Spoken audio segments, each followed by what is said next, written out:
So we'll begin the meeting.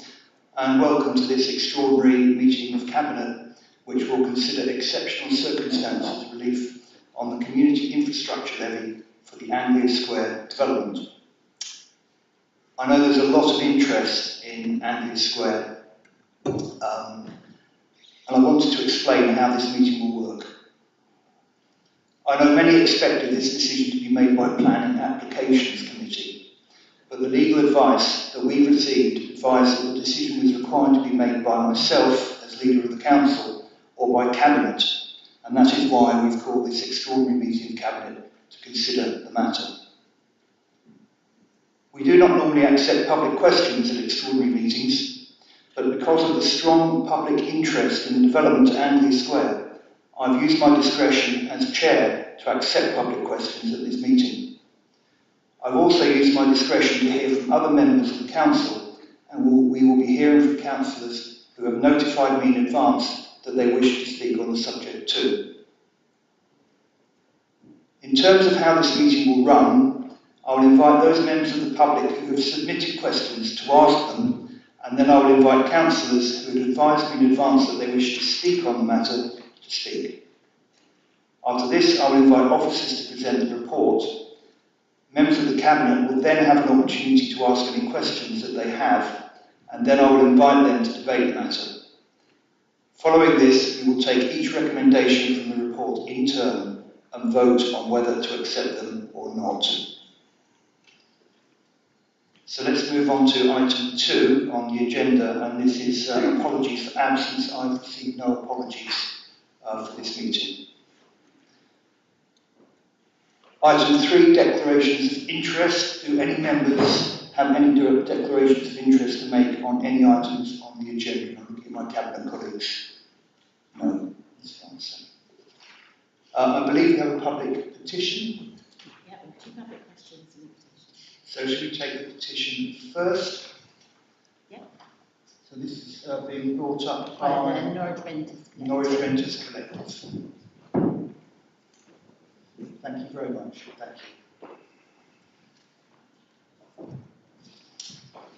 I'll now move on to item 4, that is questions from the public. We have received 2 public questions.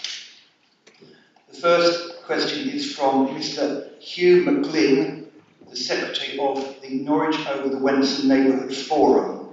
Mr. McGlynn, would you please ask your question? I'm not sure. There you are. Yes. Please do go ahead. The Norwich Over the Wensum Neighbourhood Forum is a council. Thank you for that. Apologies.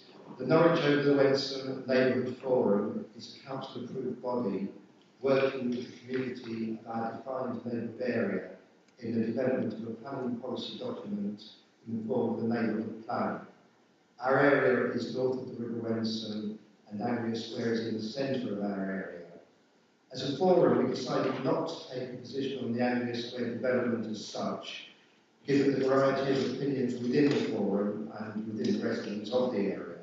However, the officers of the forum feel it is incumbent on us to hold the council to account for planning decisions deeply affecting the area. We note that because of the very short notice of this session, we've not been able to confer in a meaningful way with members of the forum over what they would like to ask, and so are confining ourselves to questions of clarity and process.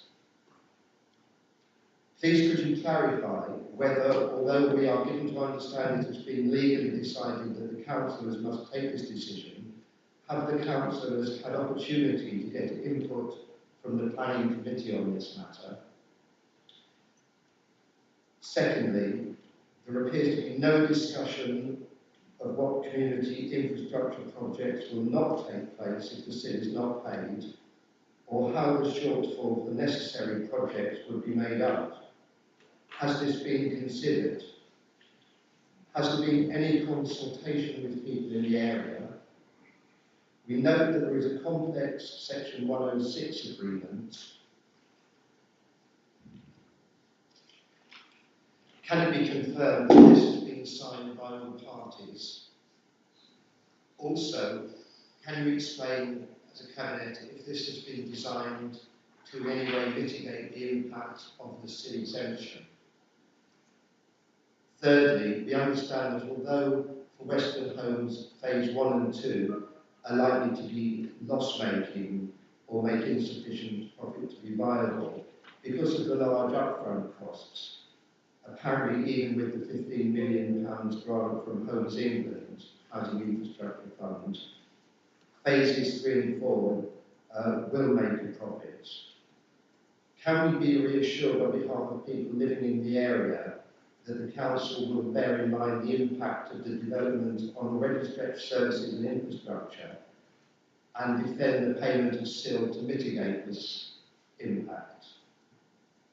If you do not feel able to do that today, may you be reassured that the needs of our community will be at the forefront of your minds should there be any further SIL exemption requests from this or any other developer.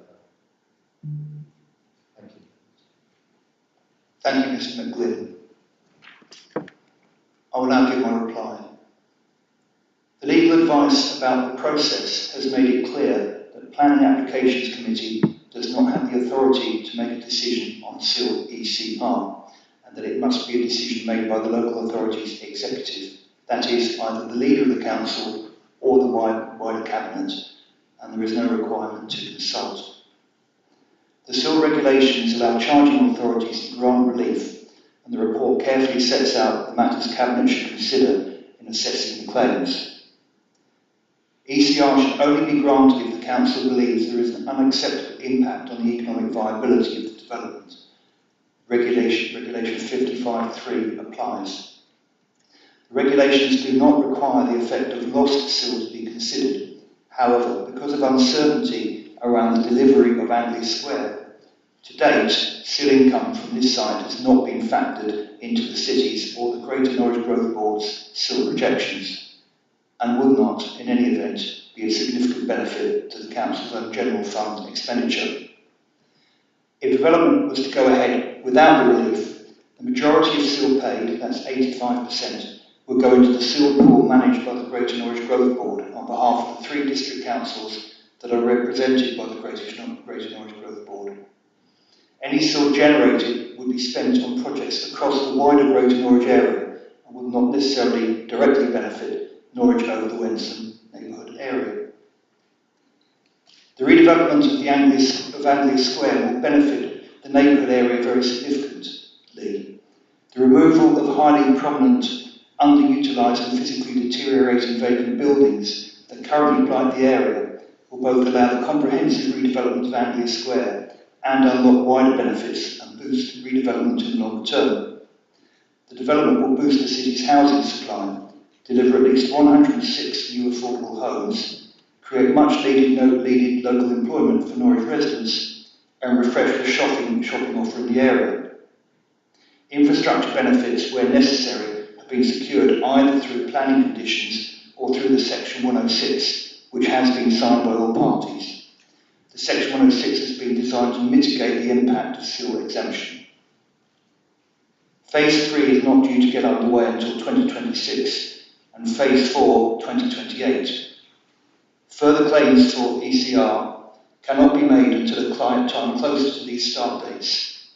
If claims are submitted, the viability position will be a lot clearer, as actual costs and development values will be included in the viability assessment. ECR would only be considered under the Council's policy if the conditions of the SIL regulations in respect of ECR are met. Mr. McGlynn, you're allowed one supplementary question. Do you have a supplementary question? I do, yes. You've explained that the 85% goes to Greater. Mr. McGlynn, can you put your microphone on, please? Sorry.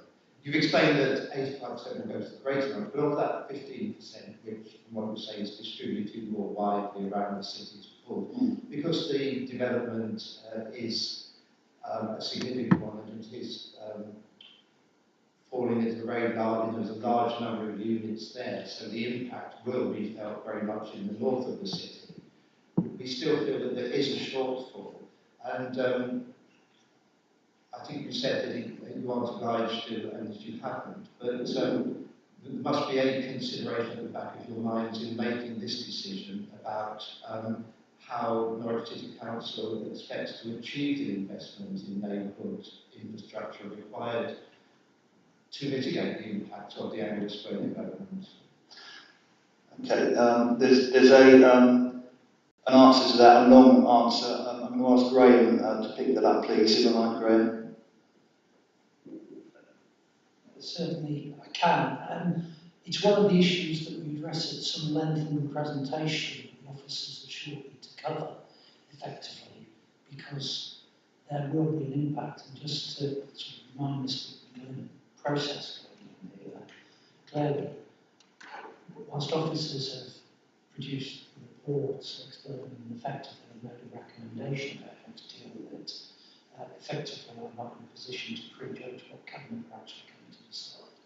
Undoubtedly, some of those impacts that you're raising, that you're concerned about, they will need to take into account in making the decision that they're about to make. So it's a matter I'm sure that the Cabinet will want to consider before making a decision. Thank you. Thank you. The second question is from Ms. Liz Ollie of the Norwich Renters Collective. If Ms. Liz Ollie, there you are. Hello. Would you like to ask your question, please? Yes, thank you. I'm here today from Norwich Renters Collective. We previously shared with councillors the impact of the cost of living crisis and rising cost of renting in Norwich. We're here today as well with a petition that we've handed in. Over 1,300 Norwich residents have signed this petition in less than 6 days. In February this year, in its budget statement, Norwich City Council recognised more than a decade of cuts from national government had impacted the council's ability to fund essential local services and highlighted the need to bridge a £6.2 million budget gap this year. Over the past year, residents in Norwich have seen an increase in council tax, bills, private rents, cost of food, childcare and more. Thousands are struggling to make ends meet. Meanwhile, Western Homes are seeking to be exempt from paying the community infrastructure levy, an essential fund for Norwich.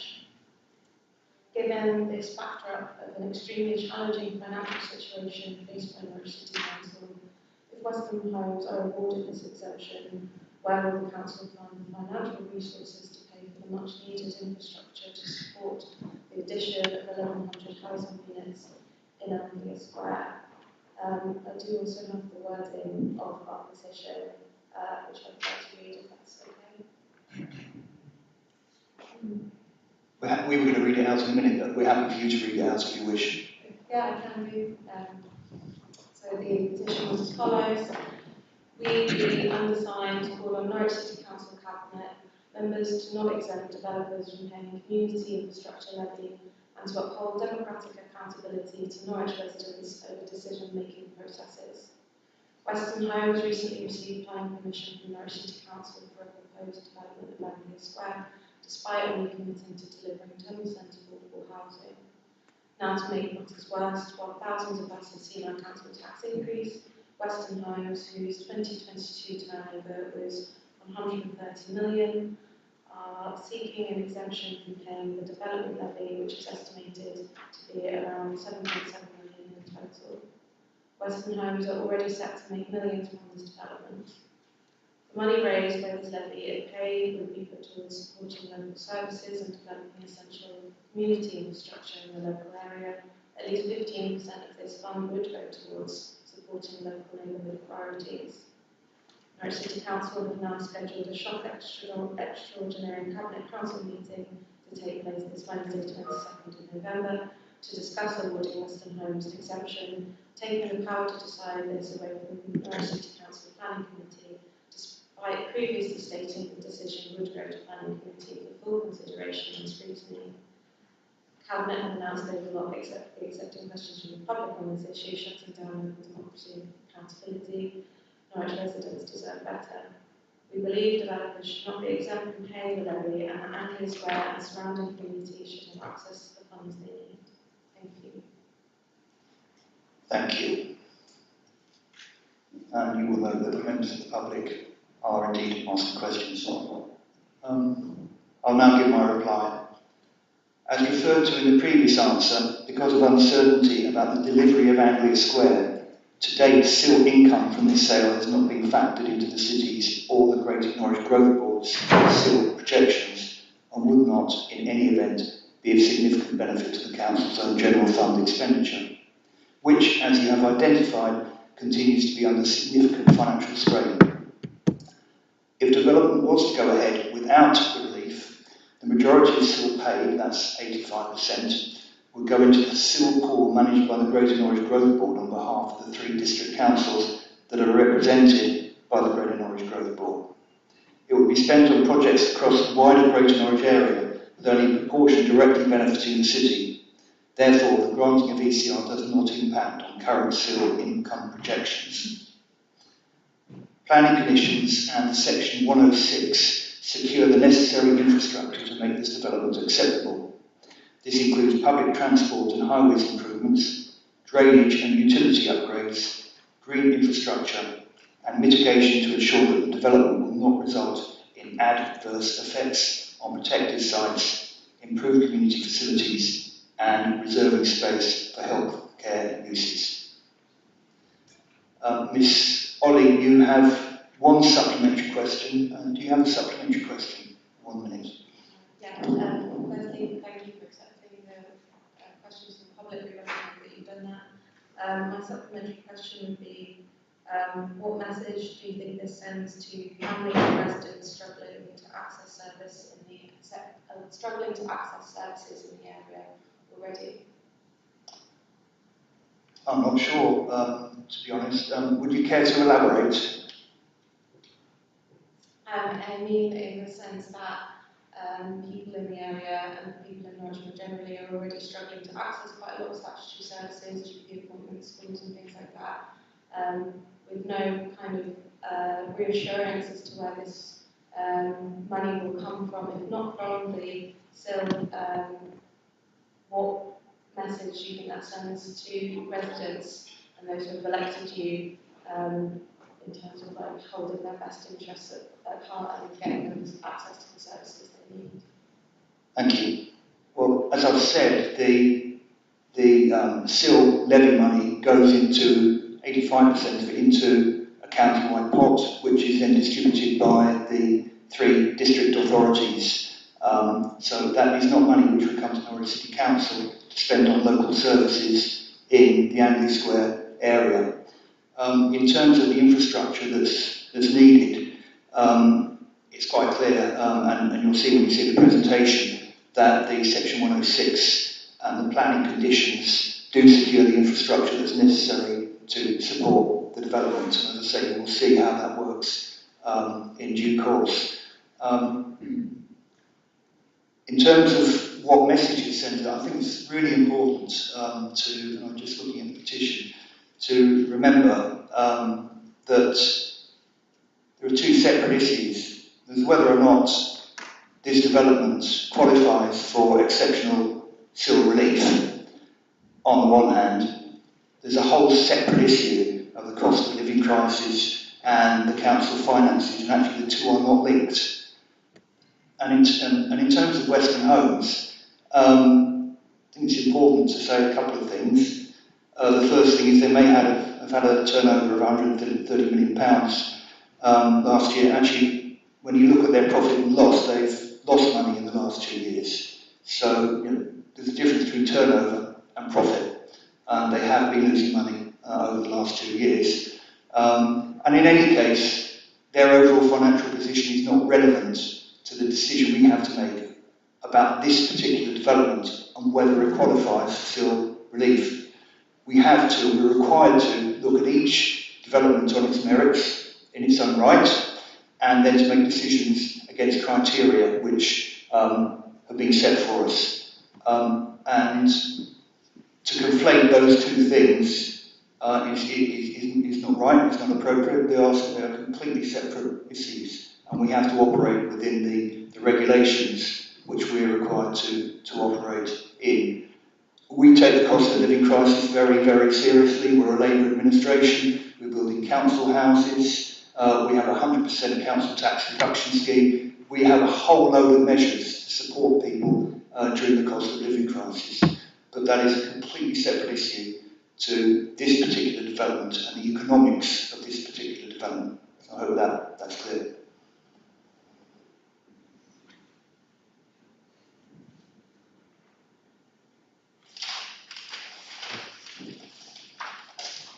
The petition back. We now move on to item 5, which is comments from members of the council.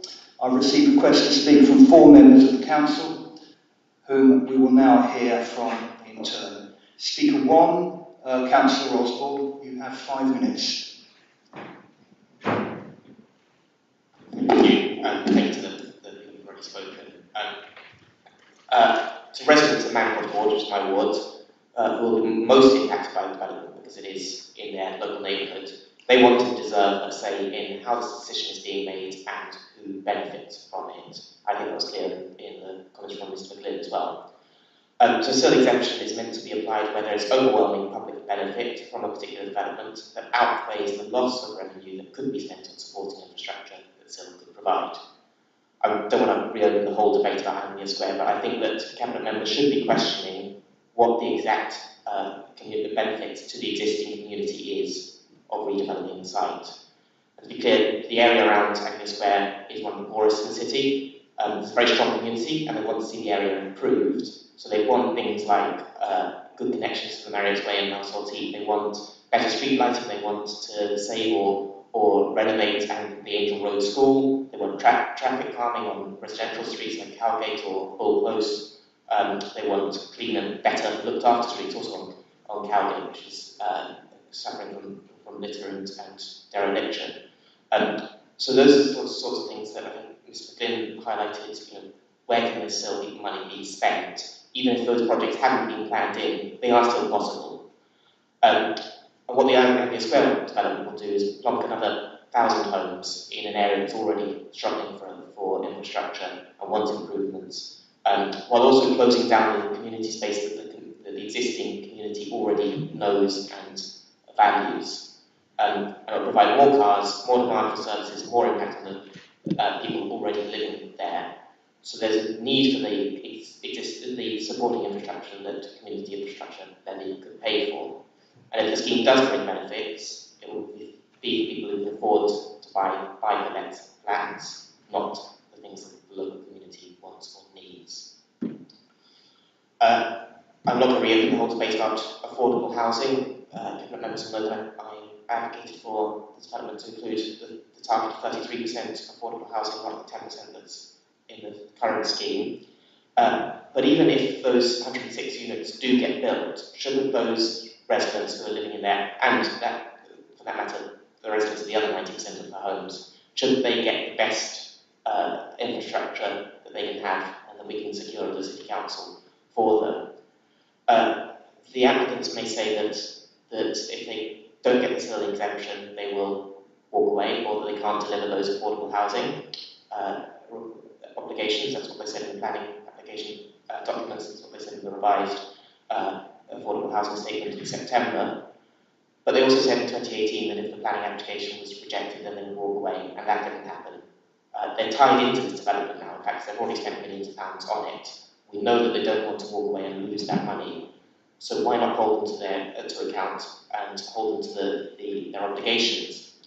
And note that their profits, if they get the civil exemption, will be about 9%. Without the civil exemption, it will be about 7.7%. So it's not really a massive dent in their profits. And I would correct Councillor Stone saying that they've lost money in the last 2 years. In fact, they had a 6-fold increase in their profits in last year. Previous year, they made about £2 million profit, and for last year, they made about £18 million profit. So it's £20 million profit in the last 2 years. They'll still be making dozens of millions of pounds worth of profit on Anglia Square. So to sum up, I noticed that Councillor Stone made a plea to the Chancellor for a fair deal for the City Council, and rightly so. I fully agree with you on that. But I'd also urge you to stand up for a fair deal for current and future residents living around Anglia Square and in the development that's to come, and hold Anglia Square developers to account for their local tax obligations. Okay, thank you very much. We're going to have to agree to differ on the profits of Western Homes, but my information comes from Western Homes themselves, from the horse's mouth. Can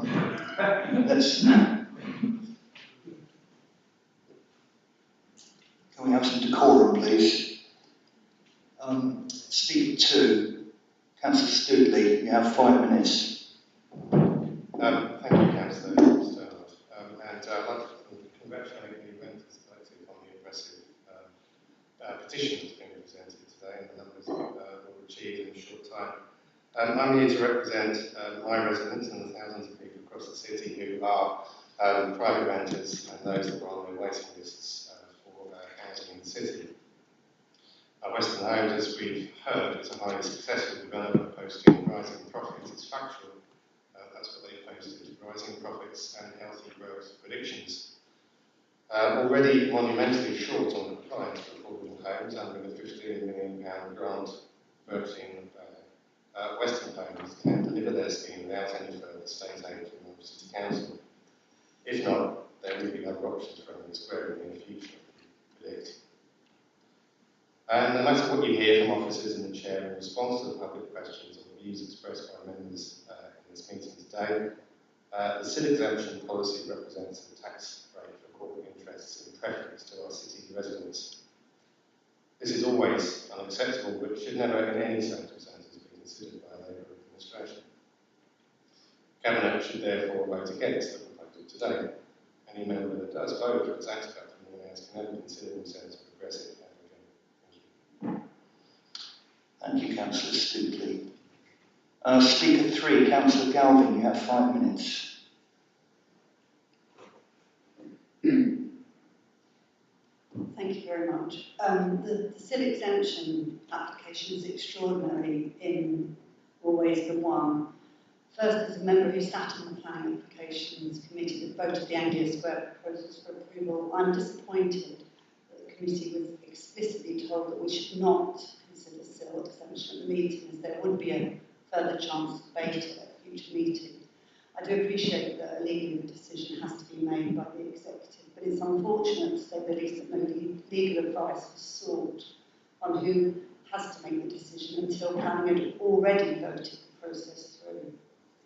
There's actually nothing to stop the council from asking planning to consider the application for SIL and then making a recommendation to cabinet. That would have allowed a much greater opportunity for the public to speak and would have allowed a group of councillors to debate the application and viability in a forum where they're not whipped, and would have reassured the cabinet that all angles would be looked at. I would ask Councillor Sternard why that option was not considered. There are other inconsistencies in the way the decision is being made. Paragraphs 54 through to 57 make clear that the current HIF contract is considered to fetter members' discretion when considering whether to grant or otherwise the SIL relief, by holding the council over a barrel, for want of a better phrase. Accordingly, the contract is due to be changed. So why is Cabinet now voting on decisions associated with a contract that apparently is going to be changed? We would not allow it if this was a tender, a decision to award a tender. We wouldn't say we'll award a tender based on the fact that you've told us verbally we'll deliver these services, and never mind the fact it's not specified in the contract. So why are we allowing it in this case? It's also worth noting that in 2018, councillors were told, as we've heard, that we would lose the HIF funding if the application wasn't approved. That didn't happen, just like Western Homes didn't walk away. So we have to have a degree of scepticism about whether the threat of losing funding or the developer walking away are real.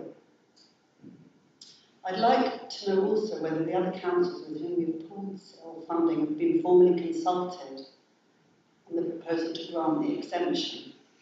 There are surely questions as to what the knock-on effects of this decision could be on relationships with those councils and what the impact could be on pooled SIL funding. Furthermore, Councillor Sternard has said that 85% of the funding will go to the SIL pool, so it doesn't really matter whether or not it gets exempted or not. That's a very strange argument, as it could be applied to any development and any SIL money. Would you say for any other development that 85% of the money goes to the SIL pool, so it doesn't really matter whether or not the money gets paid.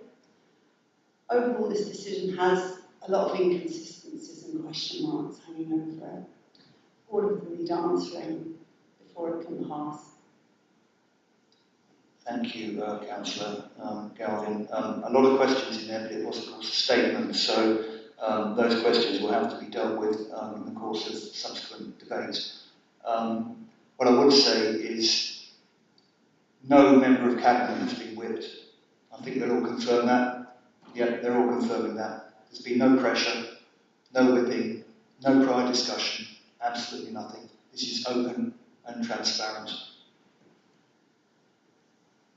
And I will repeat that again if you want me. If you don't believe me, I'll say it over and over again. Councillor Davis, Speaker 4, you have 5 minutes. Thank you, Mike.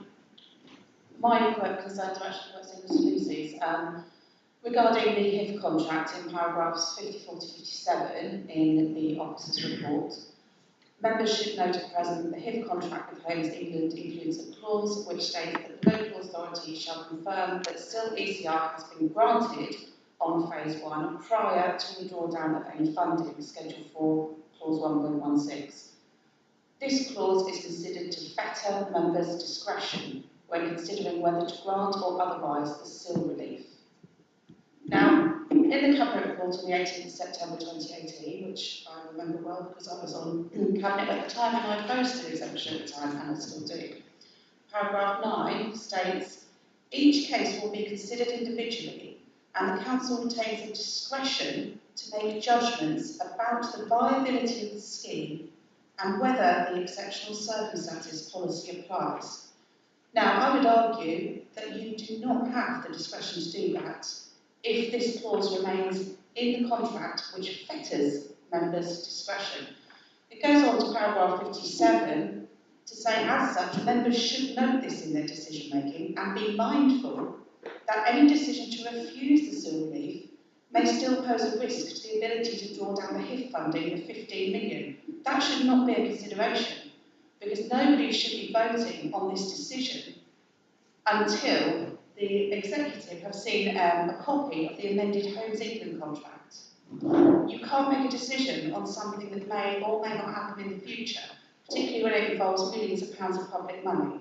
If we were sitting in a planning committee, we would not be making a decision on the evidence in front of us, but then say, well, you know, but what is the evidence? Oh, well, this may or may not happen. It wouldn't happen.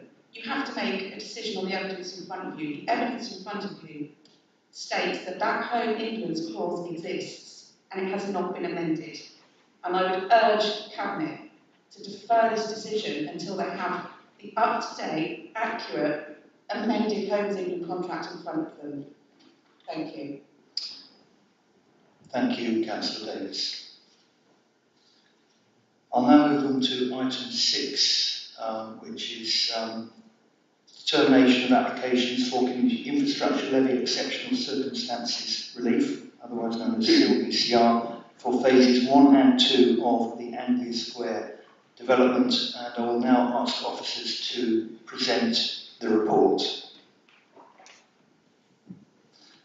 For you, Sarah, is it? Yeah, Thank you, Sarah Chair. Ashurst. Thank you, Chair. This presentation is to enable members to make decisions on the application for Community Infrastructure Levy Exceptional Circumstances Relief, or SIL-ECR, as I will refer to it from here onwards, in respect to phases 1 and 2 of the Anglia Square development, which was granted planning permission by Planning Applications Committee back in April 23, the decision being issued in July 23. The 2 applications were received on the 23rd of October this year and seek relief of the first 2 phases of the development. Each phase is a chargeable development under the SIL regulations and therefore decisions will need to be made on each separately. In both cases and in accordance with the regulations, the claimant is the current landowner, Columbia Threadneedle, and not the developer, Western Homes. The land transfer will occur once a start has been made on site under licence, again in accordance with the requirement of the SIL regulations. The claimant is seeking 100% relief from the SIL chargeable amounts due for each phase as set out in the slides. For phase 1, this equates to just over 2.2 million, and for phase 2, just under 600,000.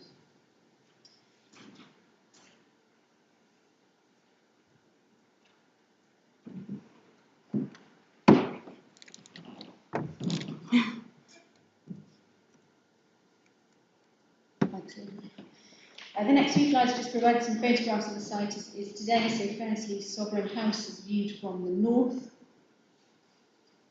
Again, Sovereign House also viewed from the north. The multi-storey car park and nightclub building. The street frontage on Magdalen Street with the main entrance to the square just on the left. And Gildon Gate House viewed from the flyover. The slide on screen now shows the entire planning application site boundary. The bulk of the site sits bounded by Pitt Streets in Crispin Street, Magdalen Street and Edward Street, with the two adjacent areas to the north marked B and C on the plan. There are two areas outside the application boundary but within the red line area. These are the Surrey Chapel to the south of the site and Desh on Magdalen Street. They're in separate ownership and are not part of the applications for consideration today. Next slide. The area being considered under these two applications is shown on this slide. This is the same as the detailed element of the planning application. It's for the relief in respect of the development of this area that members are making their decision today. Just for context, I'll now show the areas being demolished and developed in each of the first two phases. So for phase one, the buildings highlighted in red are to be demolished. Note the two darker grey buildings are those outside the site boundary and in separate ownership. This is what will be developed in phase one, which forms the phase one chargeable development area. On the main site, this comprises blocks D, A and M, and on the adjacent two sites, blocks B and C to the north. In phase two again, the buildings in red will be demolished. And this shows the chargeable development for phase two with blocks KL and J3 being developed. I'm going to pass you on to Andrew Turnbull now to take you through the phase one and phase two appraisal results. Thank you, Sarah. So we can have the next slide. So for phase one, the individual phase with SIL is showing making a loss of 17.1 million, and with the exceptional circumstances relief, this is reduced to a loss of 15.3 million. What we've also done is, as well as looked at the individual phase, is looked at the end result of the all four phases being developed. And what this is showing is that at the end of the fourth phase, with SIL being paid, there is a profit being made of 7.4% or 23.7 million. And with the exceptional circumstances relief being granted, this is increasing to 32 million or 9.9%. It should be noted that a standard, industry standard level of profit that is allowable under the NPPF and our own affordable housing supplementary planning documents would be in the range of 15 to 20% profits. These figures that we are showing here is after HIF has been included. So this is the best case scenario that's being presented. Go to the next slide, please. So looking at the phase two results, what we have shown is that phase two in isolation is making a profit of 7.4 million with SIL being paid, or 7.8 without SIL being paid. But when you consider that alongside phase one, at the end of the second phase, what it would be showing is that the overall scheme would still be making a loss of 9.6 million, or 9.6%, with SIL being paid, or a loss of 7.5 million, or 7.4%, with the exceptional circumstances relief. Again, the position at the end of the fourth phase remains as it would with the first table that was shown. All of this is showing that viability is very, very tight on this development. The developer has taken a best case scenario on values by looking at the highest values that are shown in the city at the moment, of around £350 a square foot. We've tested two levels of costings through the development viability work. The first is typical costs that any other developer would be presenting.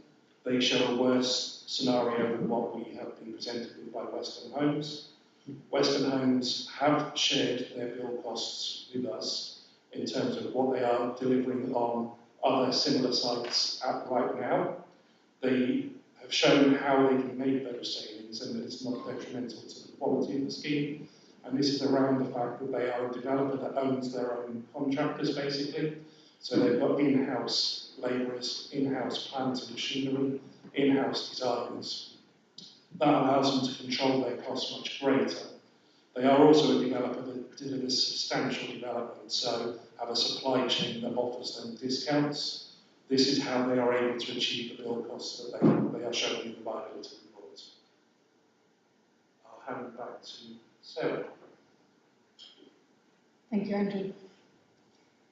Next slide, please. Thank you. Sorry for the text being so small on this slide.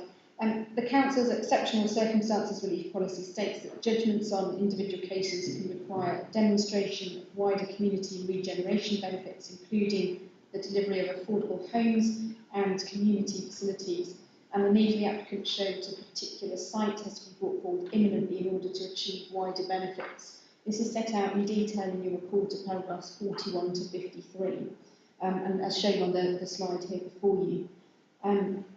These are including, but not limited to, after 2 decades unlocking a large-scale brownfield site for regeneration and removing highly prominent and unsightly vacant buildings that blight the northern city centre. The scheme would enhance the physical appearance of the site through construction of high-quality buildings, streets and public realm to complement the unique character of Anglia Square and supplying that much-needed stimulus to rejuvenate other neglected and derelict sites within the city, but most importantly within the locality. Provide affordable homes, the majority of which will now be delivered in the first 2 phases of the development. So the report sets out the number of affordable homes to be delivered. That's now 52 in phase 1 and 54 in phase 2. So 106 will be brought forward in the first 2 phases. It will support the vitality of Anglia Square and the Magdalen Street large district centre.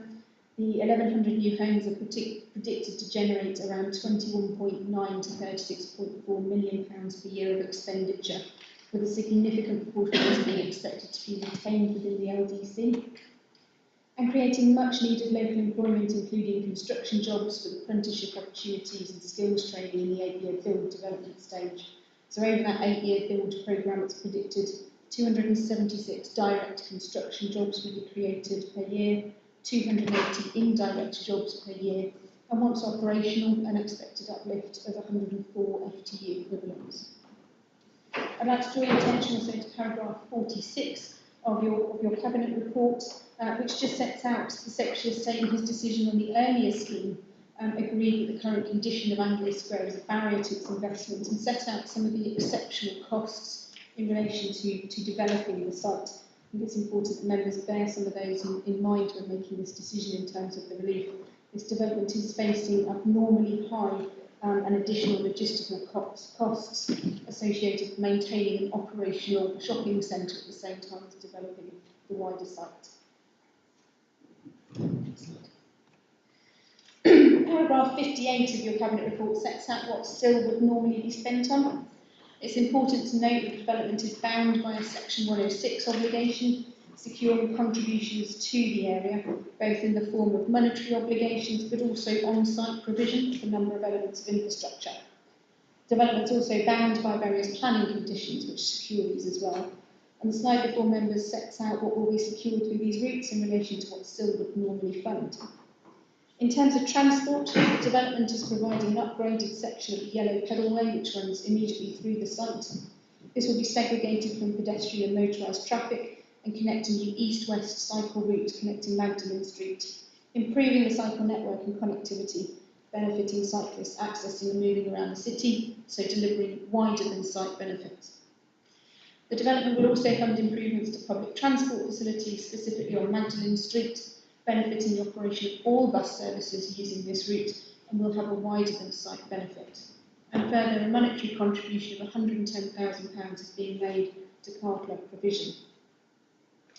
Turning to education, the majority of the new homes comprise 1 and 2 bedroom flats. Development is therefore likely to attract fewer families with children than development of a similar number of houses.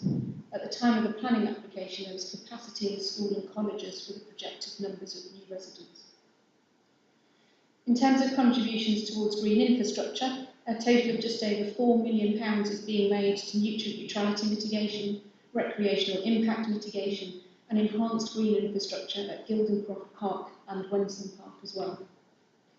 A contribution of £284,589 is being made towards a scheme for enhancement to the area under the flyover fronting Matton Street. An on-site provision will see wider public realm improvements, including an improved public square at Wembley Square, a new public changing faces facility, and a community hub building. Whilst sill relief is being sought, there are a number of related elements of infrastructure which are being provided by the development, and it should be noted that the value of the Section 106 infrastructure being delivered is greater than the value of the sill payment being asked for relief. The final slide sets out how sill is handled across the Greater Norwich area. For clarity, in Greater Norwich we've adopted a unique partnership arrangement. The three planning authorities, that being Norwich, Broadland and South Norfolk district councils, receive our own sill income, an amount is deducted for administration, and the neighbourhood portion is allocated. The remaining balance is then transferred to a shared pool called the Infrastructure Investment Fund, managed by the GNGB. As can be seen here, we would retain effectively 20% of the sill from the development, 5% for administration and 15% for our neighbourhoods. In terms of sill foregone for phases 1 and 2, and after social housing relief, this equates to, in terms of administration, £108,000, just over £108,000, I'll get the words out. Neighbourhood sill, £308,145, and in terms of pooled sill, it would be £1,746,153. Recommendations are set out in this slide for members' attention. Please note there are 4 separate recommendations.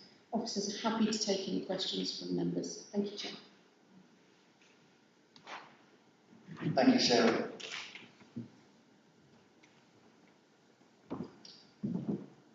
So what I'll do is I'll ask whether Cabinet members have any questions.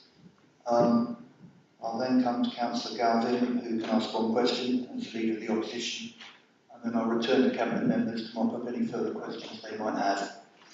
So, turn to Cabinet now. Do members have any questions? Okay, so I've seen Beth. Okay. Understand. Beth in order. Adam, Paul, Kate, and then okay, Beth. So my first question that relates to section 54 around the HIF contract. I suppose I'm sort of seeking to understand this a bit better. It's confusing me in terms of understand why the wording was put in place in the first place, that the local authority should confirm that SIL ECR has been granted on phase 1 prior to the drawdown of any funding. It feels quite conditional in terms of pushing us in a direction, but then having this, oh, maybe we could. I suppose I'm trying to understand what the timing is in terms of when the decision around the funding, the homes, not saying this very well, to get the money, when do we have to make a decision by to not jeopardise that? Because at the moment it does feel quite uncertain. Just anything more you can tell me on it, basically. Will you take that, Graham? I certainly can try and explain some background, because as you'd be aware, I was quite heavily involved in dealing with it back in 2018-19 when the original HIF contract was. I think the first point to stress is that the contract has not been formally amended from that date in 2019 when it was formally agreed. So it's specific to a particular scheme, and that scheme has very significantly changed between what was there at that point, where a higher density scheme involving a 20-storey tower and a greater level of housing and a greater level of forms of development, car parking, which more infrastructure cost was proposed. In that instance, the total level of community infrastructure levy that would have been liable because of the greater floor space of the proposed development was greater, and the view that Homes England took was we are grant funding £15 million to go into infrastructure to enable development. At that stage, the total amount of SIL that the development would have been paying was around about £7 million, and Homes England wrote that clause into the contract because they didn't want to see, effectively from their perspective, the value of the grants they were giving being eroded by almost 50% in terms of the efficacy of getting the development away. So I have to say, a lot of water has passed under the bridge between then and now, and at the time we were being driven very much by the timescale that was there in terms of finalising the HIF programme and getting the development away. And we were told under no certain terms, if we as the council didn't enable that development to move forward through the planning process, then Homes England would effectively withdraw that fund and reallocate it to other things. They clearly changed their approach in relation to that threat of withdrawal of the Housing Infrastructure Fund, because essentially it was the Secretary of State who then caused the delay in the process after the planning authority, all that we could control, and move that scheme forward effectively and resolved to approve it. So you're in a different situation now with a different scheme. The contract needs an ending. Clearly, we are seeking to have those discussions with Homes England to get that contract to get revised. And as the report refers to, they've indicated to us verbally that actually, in the circumstances now, they are minded to agree the two things aren't formally linked. We're still talking £15 million of HIF, but actually potential SIL that's being applied for is a much lesser scale. You can see why that risk is much reduced from a Homes England point of view, and the timing of the decision is being made and coming in a slightly different order, because previously we entered the HIF bid, the HIF contract, quite some distance in advance of the planning decision being effectively made, the going through the public inquiry that we went through. Now, of course, it's post-planning, so it's a different process. I'm relatively confident that we will get a successful outcome to that, insofar as Homes England have indicated that they won't require that, and I think they're in making that assurance to us. They're very aware of the risk that they've seen to hanging some sort of Damocles over your head and effectively forcing your arm to make a different decision. They didn't want to do that, but as officers, as the contract has not been amended as yet, because they haven't got around to it effectively through the process, because there's a number of things they're asking for information for, and it's all frankly coming down to the wire, that we as officers felt effectively the duty bound to refer to whatever our confidence is, that would disappear, that theoretical risk still exists in relation to Housing Infrastructure Fund and the contract being still in place. Does that answer the question? Partly, I suppose I'm just wondering, is there a date that they're going to make a decision on that and do the contract? It just feels a lot of uncertainty. Yeah, we're in really positive discussions with Homes England. I meet with them on a weekly basis to discuss the revisions to the contract. There's a number, not just around wording of various clauses, but the new milestones of when things will have to be submitted to them. We are hoping to get that contract tied up before calendar year end, including the backing off contract with Western Homes that will ensure the City Council is covered. Okay, does that answer your question? Thank you. Adam. Thanks. My questions will be very similar to Beth's, but I will just follow up on it. There was a query raised in the public, in the members' statements regarding the clause in the HIF contract, whether or not that was fettering our discretion, how it would affect procedural propriety of our decision. And I was wondering if perhaps Leah or whoever the most appropriate officer is could advise us on what level of weight we can give to that clause, or indeed should we give no weight to that clause at all in our decision today. Thanks. Thank you, Adam. I can see Graham wants to speak. I'll bring Leah in if necessary. I would suggest in this instance the weight that you choose to apply to it is entirely a matter for yourself, how you choose to weigh that up. In terms of that point about whether your discretion is fettered, from a legal perspective, it's how much weight you choose to, and think it may fetter it from that perspective. My advice to you here is that whilst there are undoubted risks that you will want to be cognizant of in making any decision because of both reputation, chances of the development stalling, several other things you want to have in the background, there is no legal imperative to determine this application in any direction, particularly as long as you make a rational, well-justified decision.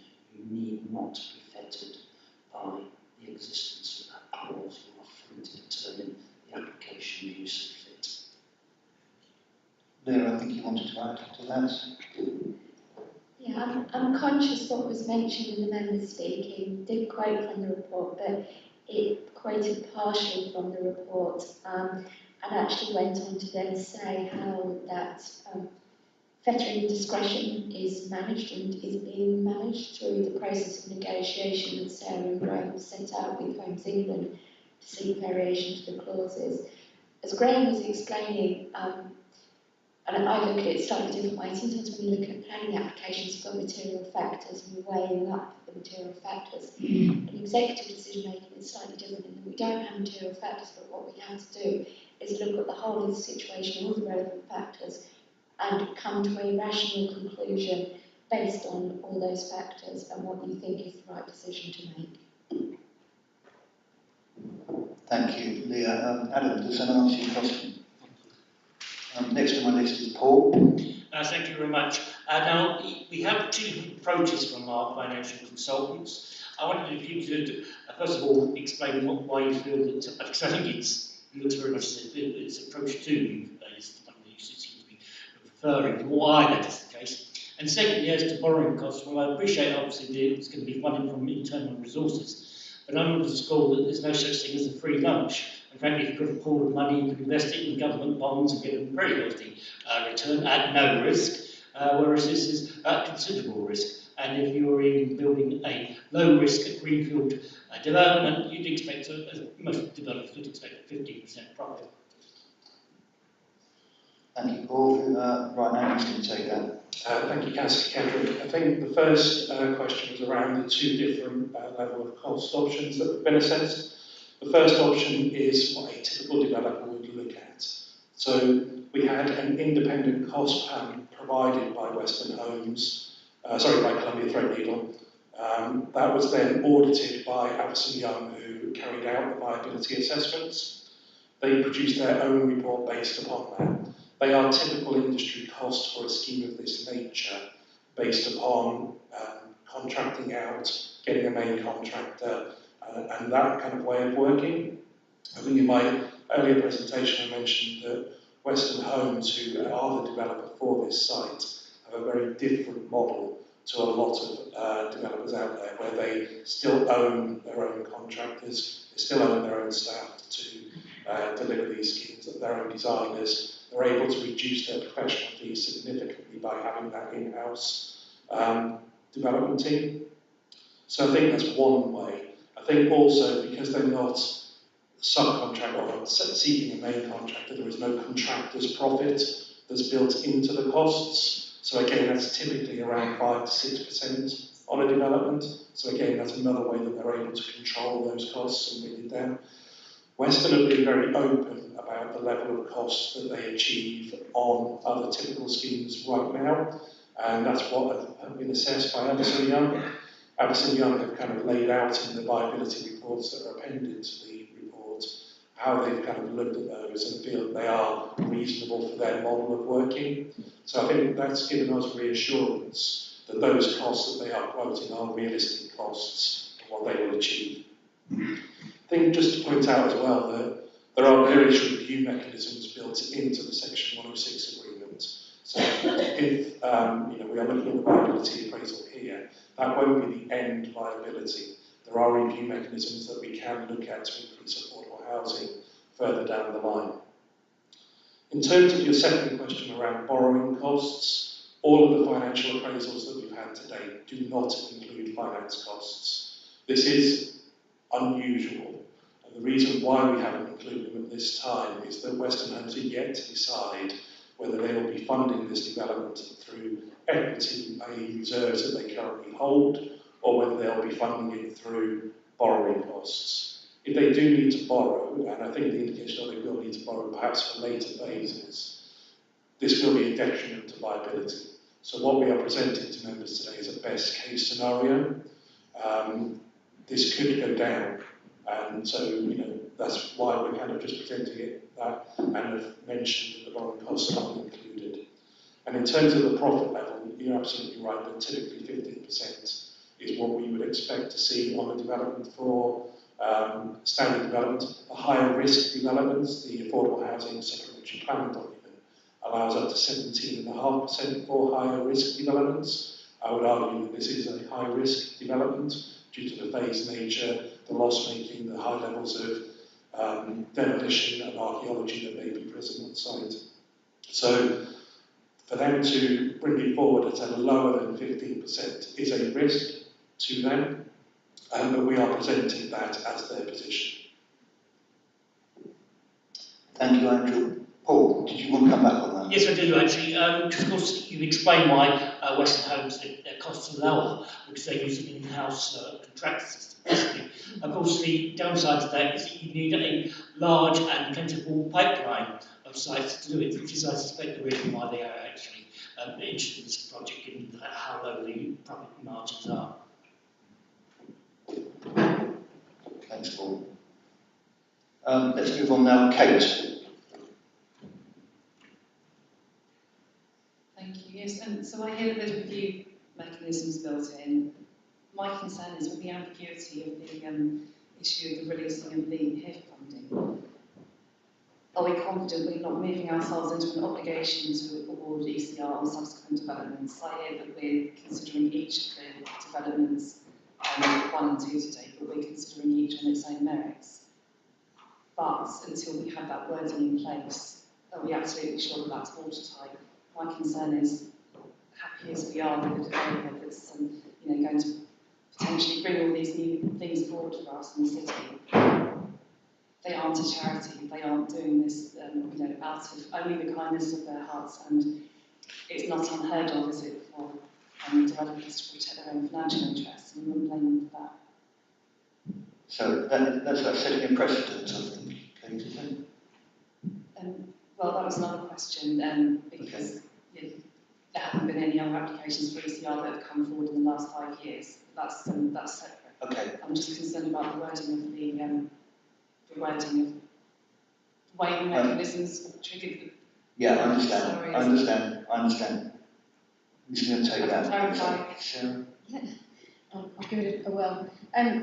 The HIF money that we're in contract with Homes England for has an availability period attached to it. That's been extended to June 2025.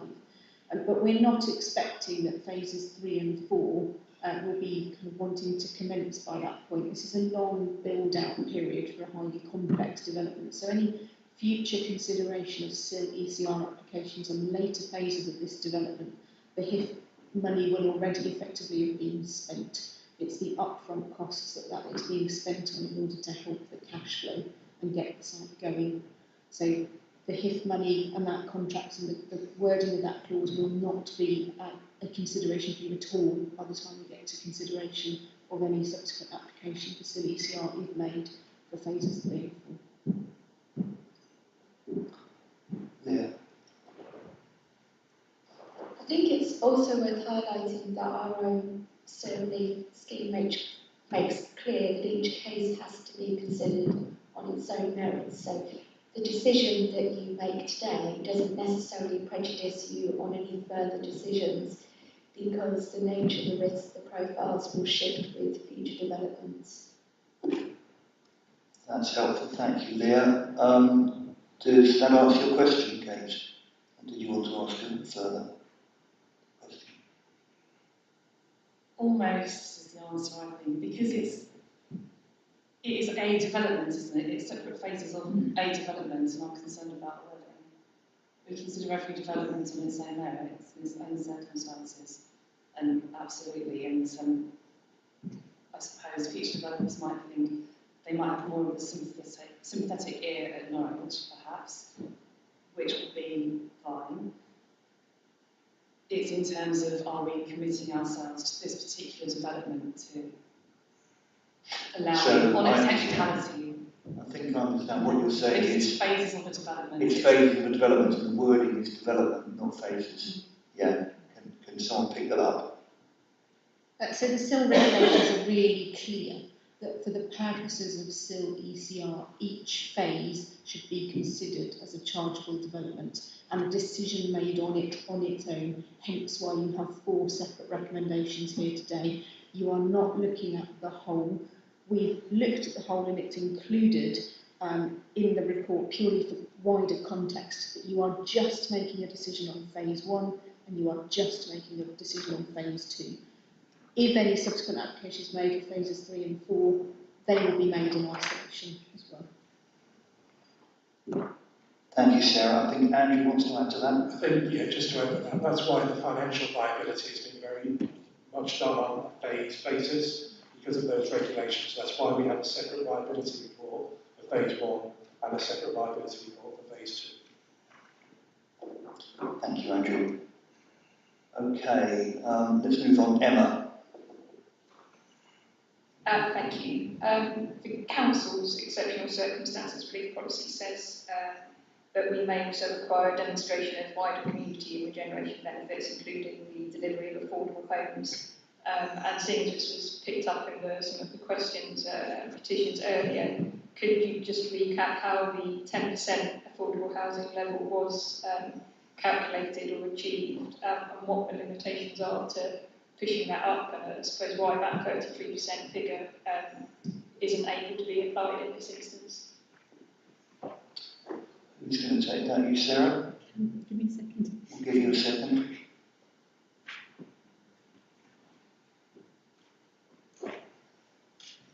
I won't try and find it. Effectively, in city centre sites, the 33% affordable housing requirement was actually reduced down to 27? 28. With the planning application, viability assessment was also produced in order to determine an acceptable level of affordable housing, and it was negotiated down, but there was a very clear line in the sand that we wanted over 100 affordable units. So the quantum of affordable housing was decided with the planning application. Sorry, I can't remember the other part to your question.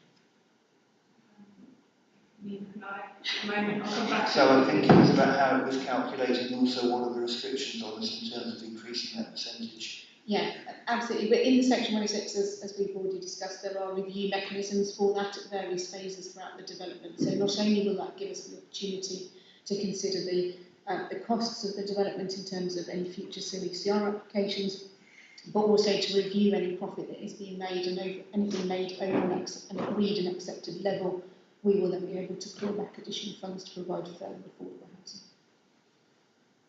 So that would be, we would claw back the funds so we could provide that affordable housing elsewhere. Yeah. Okay. Does that answer the question, Emma?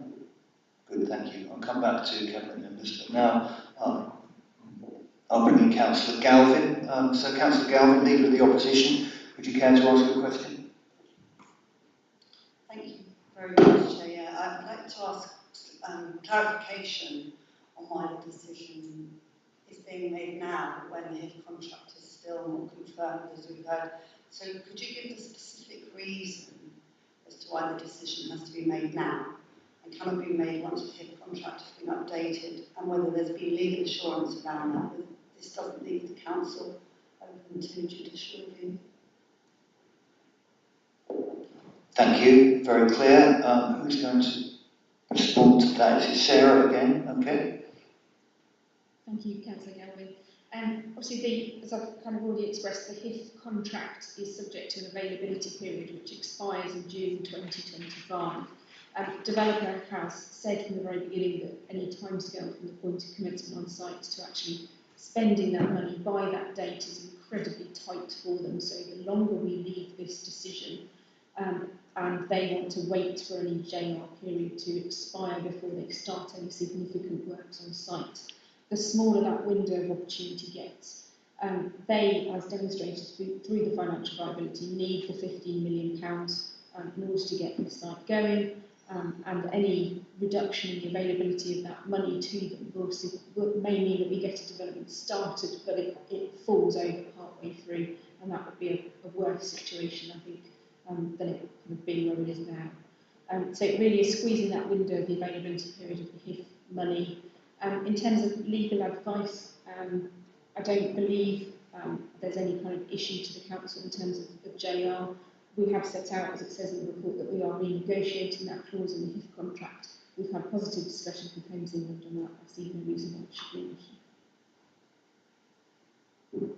Okay, does that answer your question, Lucy? Okay, thank you. I'll return now to Cabinet colleagues for any further questions you may have. I saw Beth first.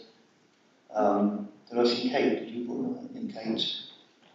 Adam? Emma? Okay. Beth. Thank you. The question refers to section 23 of the report. I think Paul's really touched it to a point, but I kind of want to return to it because this is the bit I suppose I'm a bit confused and hung up on at the moment, is that borrowing costs being currently in the order of 7 to 9%, and we're looking at a profit margin of up to about 9% if we give SIL exemption. I know it looks like the developer's got some money they can use themselves, but the suggestion is that they're not going to be entirely self-funding it. So I suppose I'm just wondering, have they given you an indication why they haven't included borrowing costs in the viability beforehand? Or was there any rationale around that? Because I think that's the bit I'm really stumbling on at the moment, is that it brings it down to almost kind of 1% around that. Thank you, Beth. Andrew, you're going to take that. Yeah, I think what they didn't want to do is to present a false position by putting all of the finance costs in when they were then going to fund it through equity that they already hold. And because they haven't yet made those decisions as to what level of equity they will put into the scheme, they couldn't give us a realistic picture of what those costs would be. So what they wanted to do is kind of present the best case scenario for us and the worst case scenario for them, in effect, to show that even at that level, there was a low level of viability. We do believe that they will borrow at some point, but we do not know when that would be. And it may be at later phases of the scheme where they've started to make a profit. It may be that they have other schemes that are on kind of the go already that they would look to cross-subsidise this scheme with. So because they couldn't give us a realistic picture, that's why we haven't included it. Thank you, Andrew. So can I just be sure, Beth, does that answer the question? To a point. You can come back if you like, if you want to ask, and subsequently ask any further thoughts you have. Let's move on then to, I think it was Kate next.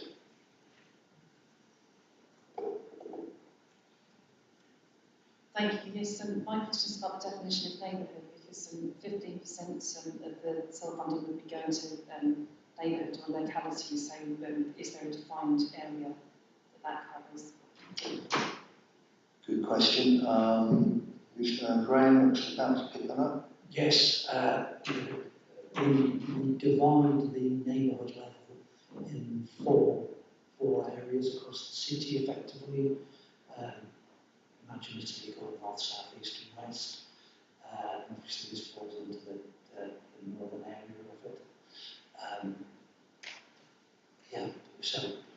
bigger than wards, obviously 3 or 4 wards effectively within each of those neighbourhood areas, similar to the ones that we used for housing purposes a few years ago, that were deemed appropriate to use for civic purposes. I don't know from that or anything to happen to initially explain what that is.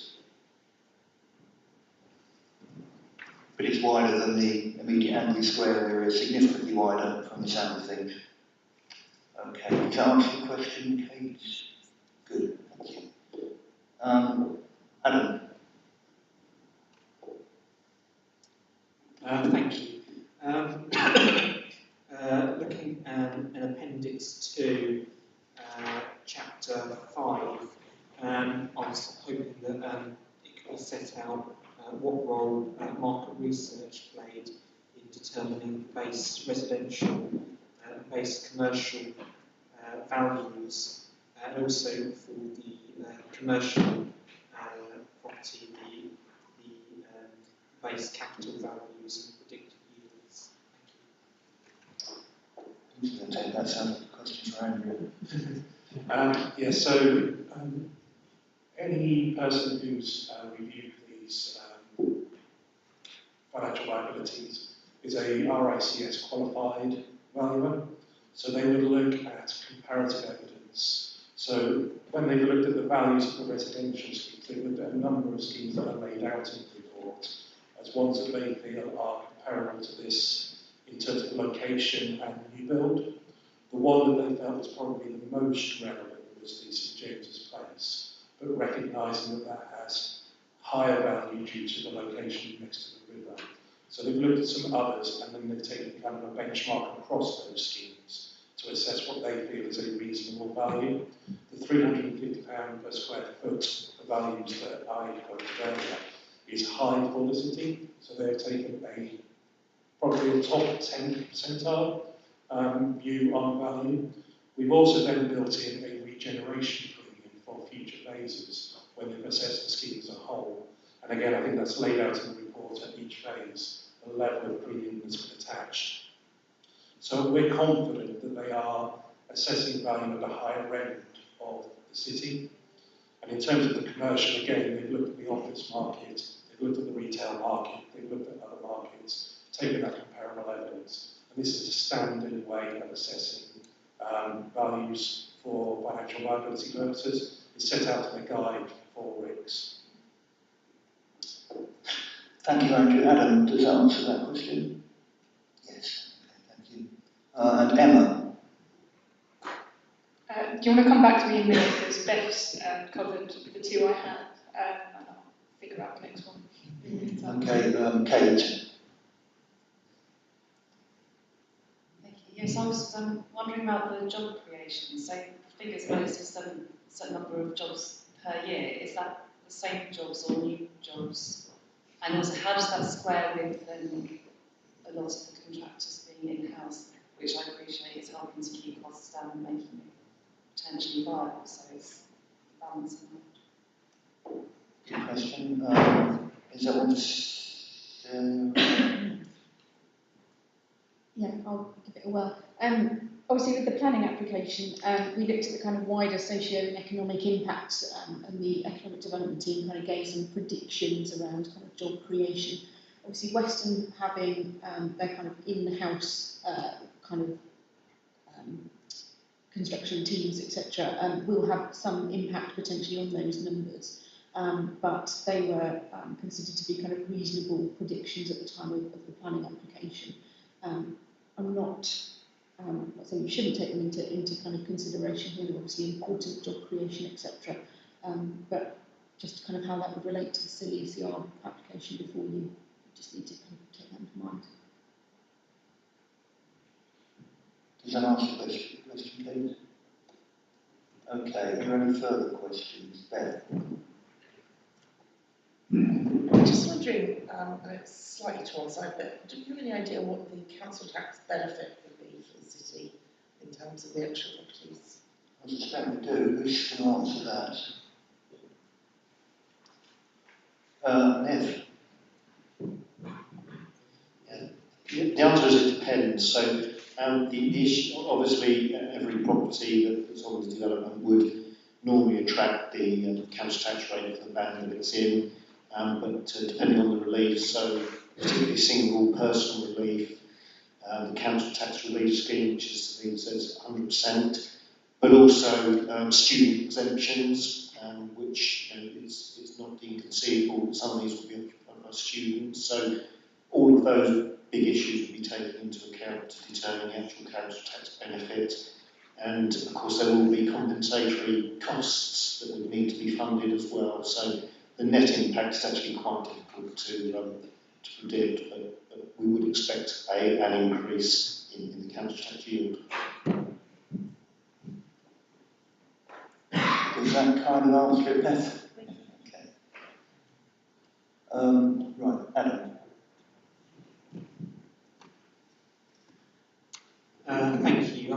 Thank you. My questions are on the existing use value plus.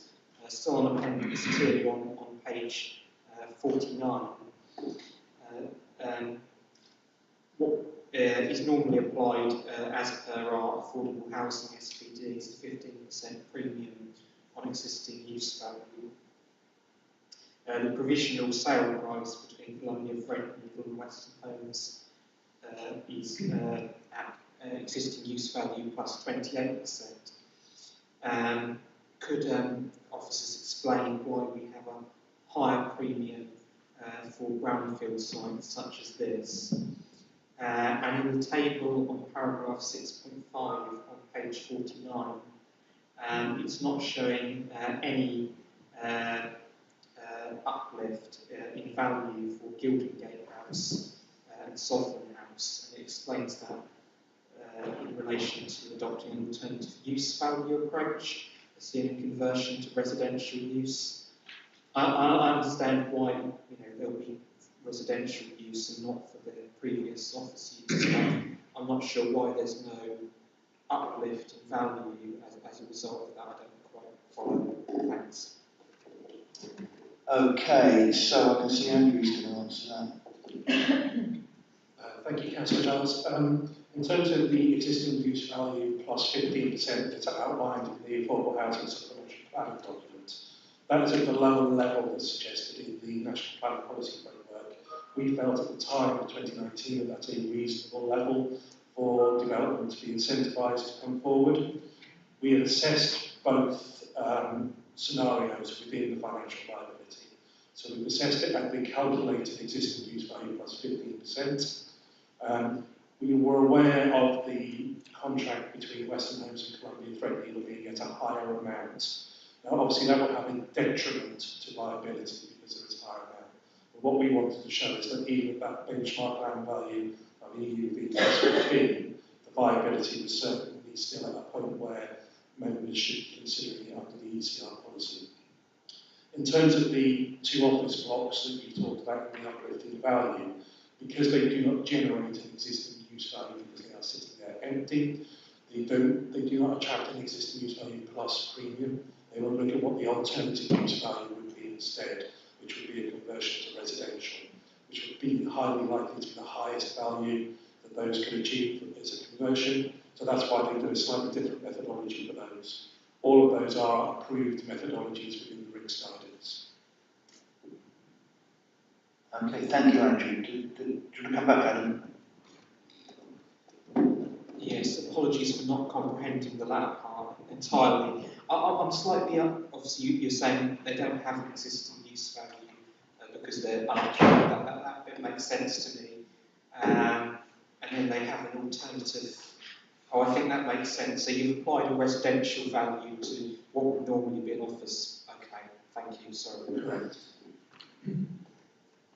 Thanks, Adam. Any more questions? Caitlin and Beth. Thank you. Yes, I was wondering about other councils and similar schemes and successes or otherwise that we can compare ourselves to, if that's part of the benchmarking process or part of the assessment process. Thanks, Kate. Who would that be? Graham looks allowed to speak. On the basis that nobody else appears to be volunteering, I thought I'd speak up. As the name suggests, both the introduction of the policies and their application is really quite rare. And when we introduced the policy for exceptional circumstances relief, we did look around at other councils, and we found a number, quite a large number, that had introduced the policies, and we found only a relatively limited number. There was about half a dozen instances across the country where we could find those policies actually having been applied. So I can't sit here and go, there's enough out there to tell you where that has been granted. This has been the outcome effectively. I'm not aware of any academic studies of the use of these policies and whether, with the benefit of hindsight, they have proven to be necessary in getting away complex redevelopment, or whether they have been seen to be open to abuse in some capacity. My immediate suggestion would suggest that the evidence applies that certainly because the application of these policies is complex, as you're witnessing, is open, subject to scrutiny. It certainly wouldn't appear to me that it's open to any significant and widespread abuse, and it's a tool that's at your command that you can use if you feel it necessary in order to get away a complex regeneration project that the Fountain Council has been striving to do without success in one form or another for the past 20 odd years. Thanks, Greg. Does that answer the question, Kate? Thank you. Beth? My first question is just a bit of a sort of, maybe it's in the policy and I haven't read it properly, but just want to check, so if we were minded to grant SIL exemption, is it always a kind of binary thing of you either pay SIL or you don't, or is it like that someone could have to pay part of the SIL or not? Just want to check that. I maybe missed that in the members.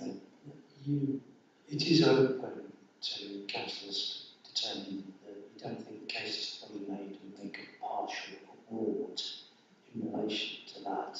But just in case your mind was thinking the way my mind was thinking a little while ago, if you do that, you've got to set another level effectively. So you say, okay, we're not going to forego it fully, we're going to forego part of it. I was thinking about whether to alleviate some of the concerns that were raised earlier, whether it might be possible to, for instance, to say that we will set the level at 15% of the normal applicable level, so the neighbourhood portion of SIL was not lost out on. That was going through my mind at various points. That we can't do because you can set the level at 15%. Level if you deem that appropriate to do so, but then the 15% would need to be divided 85-15% in accordance with legal agreements we've entered into with other authorities. I might be reading too much into the question, in which case I apologise, but I hope that's an answer to it anyway. That was, yes, thank you. I think Leah's going to answer.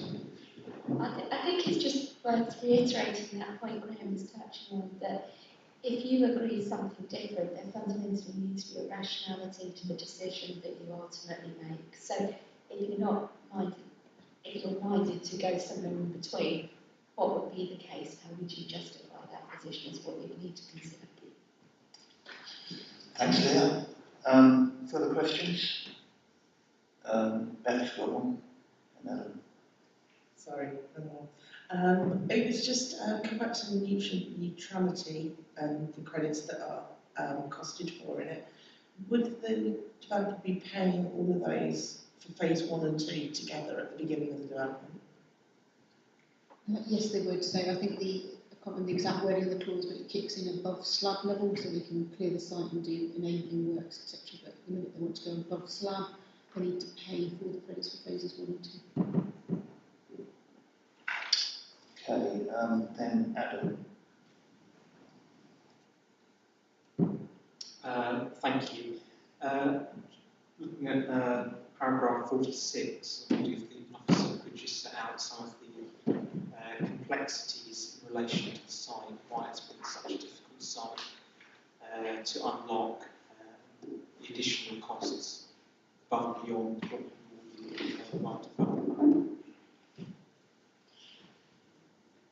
Yeah, thank you. I think paragraph 46 pretty much sets it out fairly comprehensively, if I'm honest. The Secretary of State kind of nailed it in his decision letter.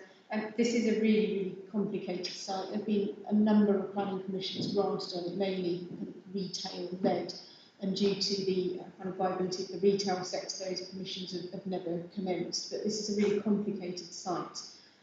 We've been very clear from the outset that the large district centre on site needs to remain in operation during construction. It serves a wide number of people in the area and is really, really well used and loved by people, and it's really important that they're able to access those services throughout any construction phase. But keeping that going means that it creates a complexity with demolition and redevelopment of the site that you wouldn't necessarily normally have if you could knock everything down and then build it and make it much simpler. So you've got a very tightly bounded site with a number of significantly used roads around the perimeter and that large district centre. You've also got some really complex structures on site. They're multi-level. So you can't just knock one down in isolation because it actually has a material, physical impact on some of the adjacent buildings. So that makes it really quite complicated as well. All those buildings are absolutely riddled with asbestos and actually probably now quite dangerous structures to kind of go into and to work into. It's not as simple as getting a wrecking ball and kind of knocking it into the side of the building. There's a lot of safety work that needs to be done in order to do that. It's an area of high archaeological interest. There's probably the remains of local and both regional significance there, so we need to be really careful in ensuring that we capture those and record what we can, so that's an extra and abnormal cost. And as I say, we are likely to find things of significance which may then, cause or mean additional work needs doing. And we've then got kind of former industrial uses on the site, so there's going to be some contaminated land, remediation of that, which again is never cheap to do. And all of that comes up front. You've got to do all of that before you can actually then build anything. So it's the upfront cost of this and everything that needs doing in advance that is causing the cash flow problem, and hence the marginal viability when do some things in London, the application for CECR. Because you're years away from making any money because you've sold everything. So you're spending millions of pounds, and they're probably spending £16.5 million in order to address all those issues before they've even actually built anything or sold anything. Do you want to come back on those at all there? No, did you want to come in, Andrew?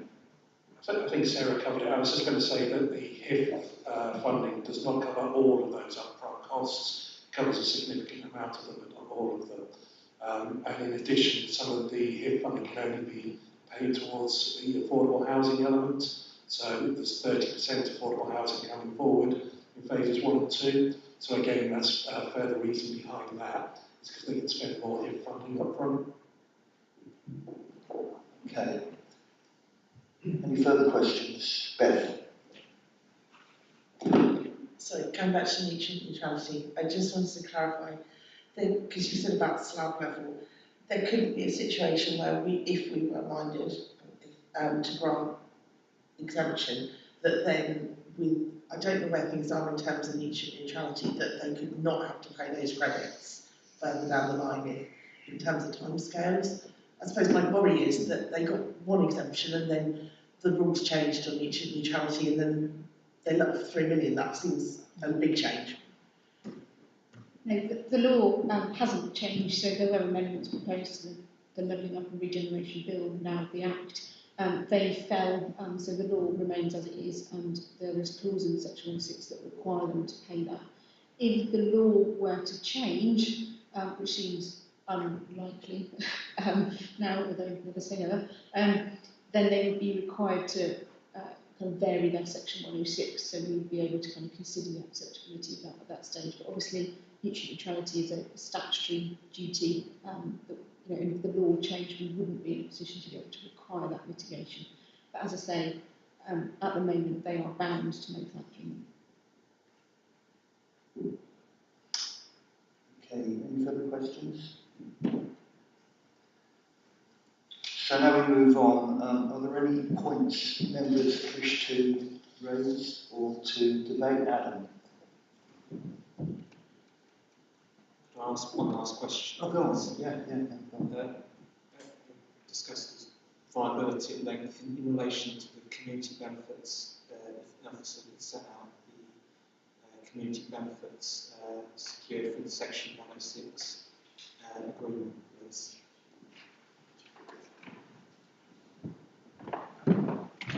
To get Leonie to put the slide back up on the screen.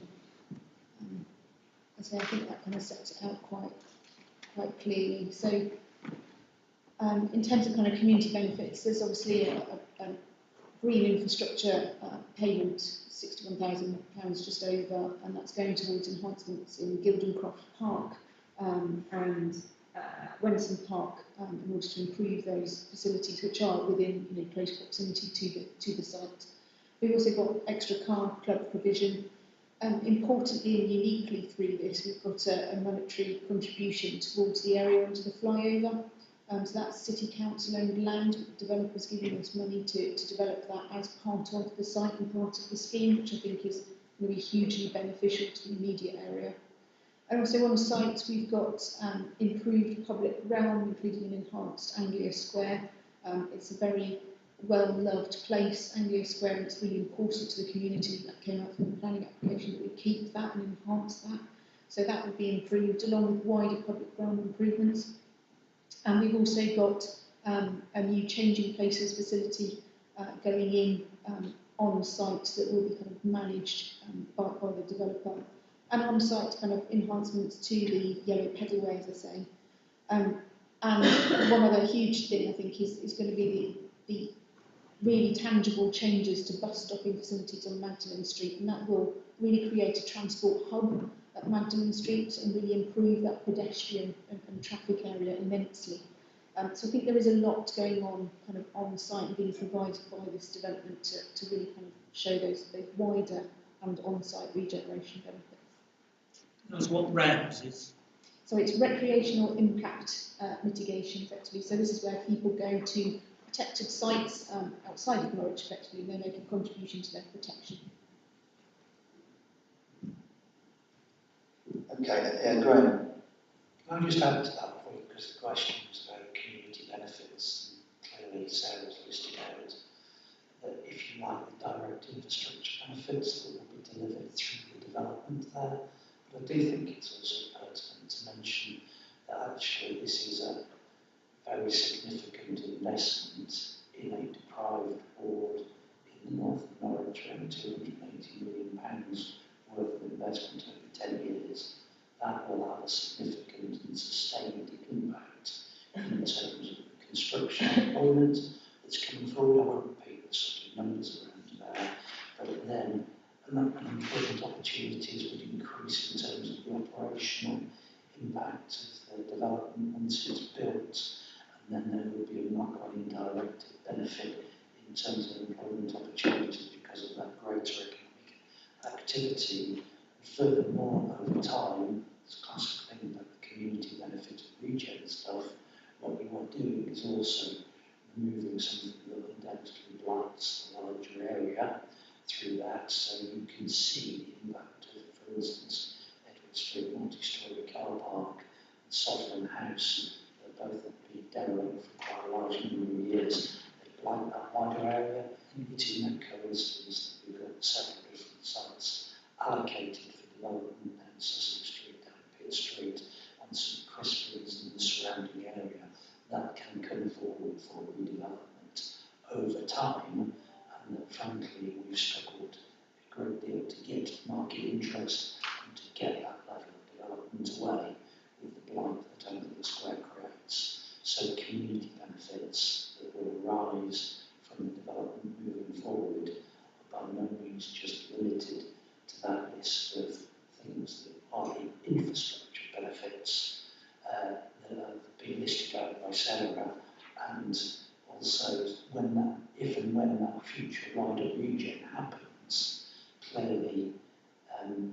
the policies that we've got in place to fund their infrastructure, etc. So community infrastructure, I think you would logically apply to all those developments that come forward. Thank you, Graham, for explaining that. Alan, you want to come back? Yes, apologies, I'm just keen to ensure there's a number of us scrutiny. What one particular thing that members of the public and councillors did pick up on was impact on education infrastructure, the education system. And that obviously isn't one of the things directly covered by the Section 106 agreement.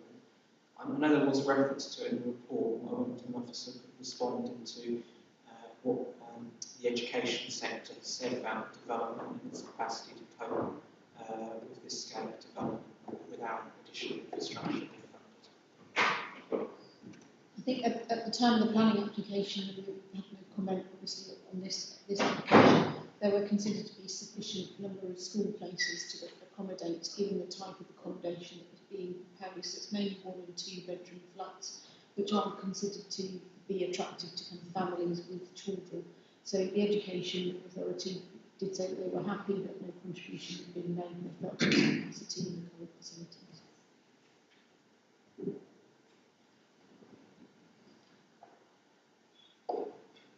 Are there any other questions? Okay, I've been advised we're approaching 2 hours and it's been suggested that we should just take a short comfort break. Would people benefit from that? Okay, we'll take 10 minutes. Thank you.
Any points Cabinet members wish to raise, either to express their view on any aspect or any points they might wish to debate? Beth? I suppose as someone who really is coming to this really not sure where I stand on it, I think I'm sort of still weighing it up in my head, if I'm honest, between being quite unsure around the viability stuff, but actually in some respects, the viability is so poor that actually on the developer's head be it to an extent. Actually, the other bit that I'm weighing up is that we need houses of any tenure and all tenure in this city urgently. I wish, and I've never sat in planning, it's nothing to do with me, I wish there was more affordable and social housing in it, but that is what it is, we're not retrying the planning application. And I suppose it's just that need for houses that is fundamental, that is the other bit that I'm, I suppose, alongside it, and the wider regeneration benefits. And I think that is quite a pull between two areas. I suppose it's more my thoughts on it at the moment, but uncertainty. Okay, thank you, Beth. Any other councillors wish to comment? Paul?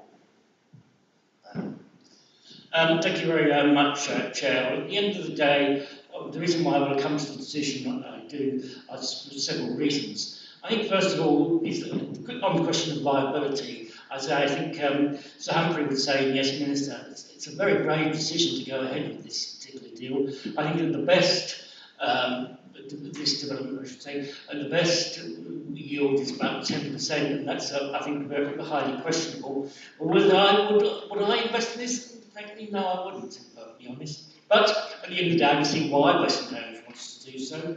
And also, of course, in terms of profit, let's always remember that 25% that goes in corporation tax. I suspect Western Homes, obviously, one of the things that they have with their in-house contraction system is that they need a large pipeline, and this obviously represents quite a considerable investment in those terms. And also, I believe they wish to move out of the London area, so I can sort of see why, but they're not going to make a vast amount of money with this particular program. And I'd heard some of the earlier comments from the public and some councillors, and it was almost sounded as if this was 1,000 new homes was almost a burden. Well, you know, we have an urgent need for homes of all kinds. As Councillor Jones has said, I mean, my oldest son and his fiancée, both of them have very good jobs working for Aviva. They can't afford a home at the moment, and this kind of development would be, I'm sure, very useful for them, but also for the many other young professionals who simply cannot get on the housing ladder at the moment. And we also remember that there will be 100 social or affordable homes for those less able. And let's face it, it's better to have at least 100 than none at all. And lastly, you know, I've lived in this city now since 1997, and that appalling building has been an ugly sore on this city, and we urgently need redevelopment in that particular area. So for those reasons, I will support the civil exemption. Thank you, Paul. I think I saw Adam. Thank you. Before reaching the final decision, with regards to the CIL regs regulation 55(1)b, the final criteria is whether the charging authority considers it expedient to do so. Yeah, that doesn't really tell me an awful lot. That to me sounds like a sort of amalgam of the previous two criteria relating to viability and exceptional circumstances, community regeneration benefits, etc. Is there anything that we should be taking into account of in relation to expediency that isn't covered by those other criteria, that isn't perhaps clear in the language used? So I think you're asking for clarification of what we're actually being asked to consider when voting on, I think it's question 3, yeah? Yeah. Can anybody, Graham, can you help us with that? I'll give it a go and then I'll defer to other officers. And the way I read those regs, particularly the policy that we then have applied ourselves, which refers to all those wider regen benefits that we would take into account. can't think there is a huge amount that you necessarily want to take into consideration under expediency that you wouldn't consider in relation to the other two things. I guess the thing that it does hint at is possibly time. The question you want to ask yourself is, do you need to make that decision now, or effectively, if you do nothing in relation to if you don't grant it, will this come forward sooner or later in another form into the case? And on that point, I would just point out the past 20 years, and the fact that actually, if you think this is necessary and appropriate to support the viability of development, the experience of that particular site will tell you the opportunities to promote the development, to bring it forward in a comprehensive manner and deliver those community benefits.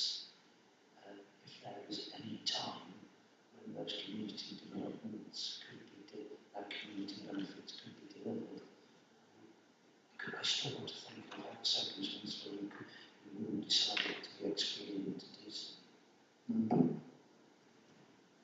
Accept the answer? And thank you, Ellen. Are there any other comments or points that cabinet members wish to make? Kate? And Emma? Oh, sorry. I appreciate wording the recommendation as such on recommendation 3. I mean, it's essentially saying that you are satisfied that the requirements of the SIL regulations have been met. In essence, the regulations require that we set a policy on circumstances in which we'll grant SIL relief, which is included in Appendix 1 of your report. And it requires, as part of that policy, as part of the process, that the developer submit information demonstrating that payment of SIL would have an unacceptable impact on the economic viability of that development. And you're therefore looking to confirm that you are satisfied that it would have that unacceptable impact on economic viability if they had to make a payment of SIL. Thank you, Leah, that's really helpful. Thank you. So I think Kate wanted to make a point. Did you, or were you pointing at Leah as well? No, I wasn't. I suppose I'm struggling with the 15% and the 85%. The 85% going to the silver pool, which would be administered by the Greater Norwich Growth Board. But whilst neighbourhoods are obviously key, vital, etc., people need to be able to, Norwich sits in a wider context and a wider area geographically and figuratively. I know that clearly that money hasn't been earmarked, but I'm wondering, just about the impact of that not being available at the same time as the development coming forward. What are we missing out on by not sending that money in that direction? Yeah, okay. I know it's hard to say, but what would we do with it? I think it's called the opportunity cost. Is that right? Yeah. And again, some of the answers to the public questions earlier made it clear. It's not that direct parallel that you're considering, because this isn't effectively the equivalent of a grant that is being given. There's at the very least a risk that if you don't choose to grant relief from SIL, the development may not come ahead. Absolutely. And therefore, there would be no SIL foregone because no development would happen. So that is a risk. The 85% you mentioned, so if you allow for social housing relief, there's £2.1 billion of SIL that you are effectively being asked to forego through there. The lion's share of that would go through to the Greater Norwich Growth Board and go into the Infrastructure Investment Fund. Clearly, the loss of that income theoretically to the Infrastructure Investment Fund is going to reduce the capacity that the Great Norwich Growth Board has to fund investment over time over a wider area. Bearing in mind the scale of growth that goes on both inside and outside of the city over that wider area, it isn't a huge, it's not going to affect very significantly the income into that pool, because you're talking about 1,000 homes over a 10-year period. At a time where you've got all the other growth areas to the south and north of the city, typically delivering 1,000 homes within a year period anyway. The rates fluctuate, but so it's a relatively minor percentage of overall growth that may be being foregone from that pool. The other point I just want to bear in mind is clearly the reason we do that, and that pool arrangement stems from the city being underbounded and very large growth areas, particularly in the North East Growth Triangle, but also Cringleford, Heatherset, Windham, the A11 corridor, delivering significant levels of growth that relies on the services in the city to fund it, so to service it. And so I think Norwich is still, as far as I'm aware, unique in the fact that since we introduced that pool arrangement in 2013, the city has had more SIL money spent delivering infrastructure within it, principally on some of the transport connectivity to do, because it's the focus of that wider community, than it has actually raised in SIL income from within it. So all of that, it's hard what that impact of that 85% reduction from this single development is going to do to the long-term future programmes of the growth boards is really hard to describe what that will be. We can't really say what that impact is necessarily going to be, other than there are very large programmes, very significant monies, and it may have some marginal delay on the ability to fund infrastructure, but it's unlikely to have a particularly significant effect on the programmes that are rolled out by the Great Norwich Growth Board. Having heard that, I've got a kind of a circular argument going around in circles in my head from the thing you said at the beginning, Graham, which is that SIL is only payable and therefore only goes into the pot if the development goes ahead. But if paying SIL means that the development can't go ahead, then nothing has been foregone, because there would have been no SIL in the first place.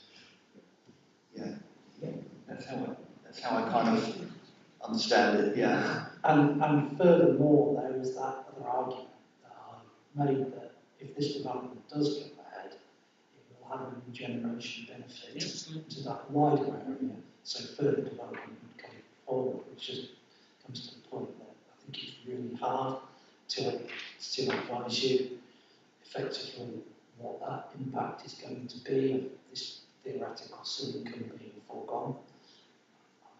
I don't know what great difference that will make tangibly on the ground. Absolutely, and it's interesting that there will be a regeneration premium for the later stages, and that kind of helps me to understand in some ways why it is that Western Homes haven't decided yet whether they're going to fund those later stages using borrowing or equity, because actually they may not need to borrow because of that premium that they're getting. So, it's complex, but I think we're getting the measure of it. Are there any other comments? Emma? Yeah, I'm in a fairly similar position to what Beth outlined. I think I've still got, I suppose there's always going to be uncertainties about this and risks, and it's up to us to sort of weigh them against benefits and everything together.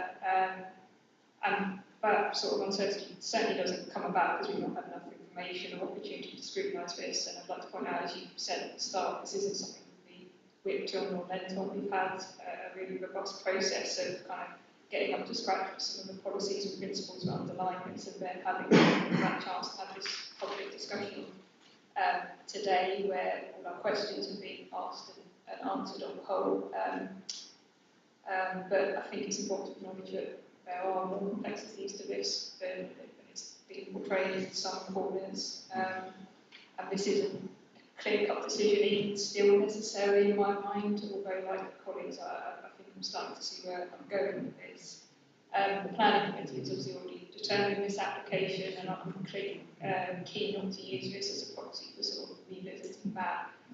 So as far as I'm concerned, anything that would prevent that scheme going ahead, I'm putting in the category of risk, and there seems to be that there are some of those who've had some reassurances either way throughout the course of today, but the only way to make a sound decision on this is to specifically look at the policies and guidance we've got in front of us. And I was on the council when we passed that city exemption policy. I didn't vote for it, but it exists, so that's what we've got to do. As far as regulations, I'm fairly content that we meet some of the tests around there being exceptional circumstances, given the science challenges, probably the expediency, but I share some of Adam's concerns about how exactly that ties in with the others and the definition of that. To me, the biggest question has always been about the potentially unacceptable impact on the viability of the development. In the course of the papers in this discussion, we've seen that the levels of profit, well, obviously the two phases specifically being considered here today as a whole, it wouldn't be considered profitable at all, but then, as is noted throughout, I can see the sense in obviously looking at the overall viability of all the phases, and the fact that, well, whether a SIL exemption goes through or not, the fact that it would be fairly considerably lower than what we would often cite as being, what is being cited as an acceptable profit in the PDF or the Affordable Housing SPD.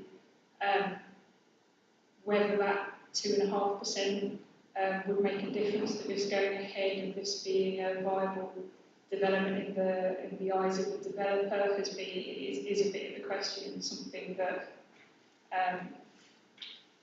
really has to be weighed up among anything else. So that's a bit of a roundabout kind of way of how I'm looking at it in my head, but I think like all colleagues, we really put quite a lot of consideration into this, and however we vote, it would have been done on a sound basis, I believe, and it will be our decisions. Okay. So are there any other contributions? Ben? I suppose I'm slightly interpreting expediency, but also timeliness, in a sense, and actually, we're talking about a very difficult site. We've got a developer that's prepared to do something there, and actually there aren't a load of other developers queuing up, I suppose, is the bit I'm noticing. So actually, in that sense, I suppose I'm maybe not fully interpreting expediency in the right way, but actually it's about maybe being timely at the same time, in it, that we have the right person here, potentially, to do it. So I suppose there's an element of expediency there with that bit. Okay, thank you. Adam?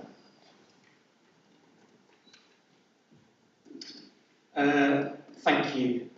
So from my perspective, not from my perspective, from the perspective, the SIL regs set out 3 criteria. Firstly, do you have a SIL exceptional circumstances relief policy? That's a policy that this council decided to adopt. We're not revisiting whether or not we should have such a policy. We're also not revisiting the merits of the planning application to the extent that we're not revisiting whether or not the planning commission should have been granted. The decision of the planning committee was to grant permission. The 3 criteria the SIL regs set out for granting relief, as reiterated in our own policy, is firstly relating to that would failing to exempt the scheme from SIL make the scheme economically unviable. That's our regulation 55(1)(c).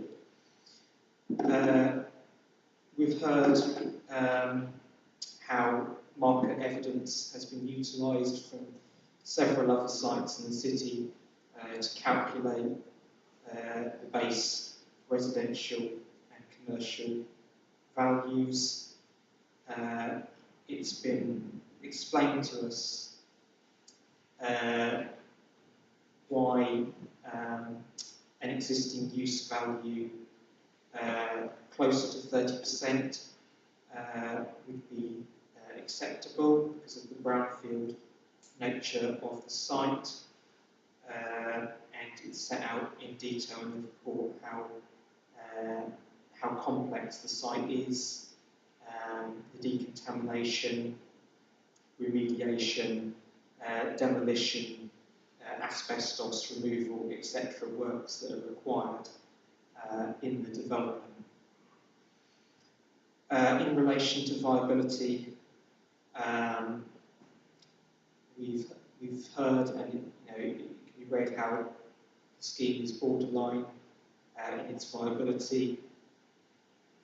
It's only going to be viable because of the model Western Homes have, the in-house model that they have, and because they have significant equity reserves, which suggests that they wouldn't need to borrow to the same extent other developers would. And as such, I think that presents a generational opportunity to unlock this site, which we may not see again. The planning practice guidance and the affordable housing, the planning practice guidance sets an acceptable profit level for developers between 15 and 20%. Our own affordable housing SPD suggests 15%, potentially rising to 17.5%. Using Western Homes costs, the loss they would make on phase 1 on gross development value without SIL exemption would be 25.5%, with SIL exemption 22.8%. On phase 2, they would make a profit with SIL of 22.2% and without it 23.4%. While on phase 2, they would make a profit on that specific phase, looking at the development as a whole, without SIL exemption, they would only be making a profit of 7.4%. That's nearly half the lowest acceptable level of profit as set out in PPG and the Affordable Housing SPD. Giving SIL exemption would raise that profit level on GDV to 9.9%, and therefore I think the first of those three criteria in the SIL regs is satisfied. In relation to the second criteria, as to whether in Regulation 55(1)A, as to whether there are exceptional circumstances, our own policy expands on that, suggests that exceptional circumstances would exist where there are wider regeneration of community benefits and or delivery of affordable housing and community facilities. Under the draft GNLP, Anglia Square is the second largest proposed brownfield site. So this presents an opportunity for regeneration of a significant scale within Greater Norwich. We've had it presented how it could be a catalyst for wider regeneration of the northern city centre area. In relation to affordable housing, while the rate of affordable housing is 10% of the overall scheme, we're only today looking at whether we grant SIL exemption for phase 1 and phase 2, and the affordable housing percentage is much, much higher than 10% for the specific phases that we are examining today. In relation to community benefits, extensive highways works will be undertaken as part of the scheme, and the Section 106 deal that has been reached sets out how the developer would invest in improving the bus network, in enhancing the pedalways scheme, in providing enhanced green infrastructure for Wenston Park and Gildencroft Park, GIRAM's contributions, nutrient neutrality contributions as obliged, and the provision of a community hall and community hub for the development. On that basis, I think that the second criteria relating to exceptional circumstances has been satisfied.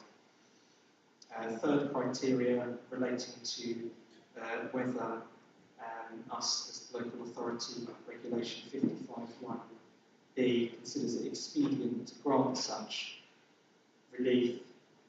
I've expressed my view that I don't think that criteria adds very much to previous criteria set out.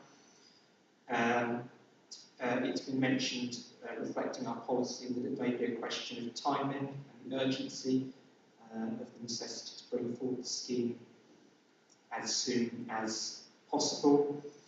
I am loath to give weight to the clause in the HIF contract with that regard. Nonetheless, I think that the two previous criteria provide sufficient weight to suggest that it would be expedient to grant such relief, and on that basis I think it meets all three criteria of the policy. We're not reconsidering whether we should have the policy, we're not reconsidering whether we should have planning permission. I think on the basis that it does meet all three criteria of those policies, I would like to vote in favour today. Thank you. Thank you, Alan. That was a very thorough and clear analysis, which I think is extremely helpful to us all. Are there any other contributions? If not, then we'll move to a vote, and I'll turn to the recommendations in the report, which I will take in turn. There are 4 of them, so I'll read each one and we'll vote separately. First of all, does Cabinet agree that 1. There are exceptional circumstances within the meaning of the Civil Regulations 2010 as amended that justify the grant of exceptional circumstances relief in respect of Phase 1 Anglia Square development, that's reference 22/00434/F, and that it is therefore expedient to grant exceptional circumstances relief. Can I ask members to indicate their vote by a show of hands? So all those in favour? Okay, 5. All those against? 5 to 1.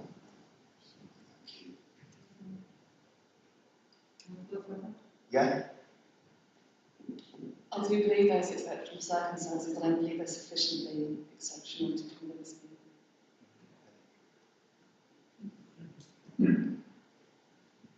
So that recommendation is agreed. Secondly, does Cabinet agree to grant exceptional circumstances relief for Phase 1 of the Anglia Square development?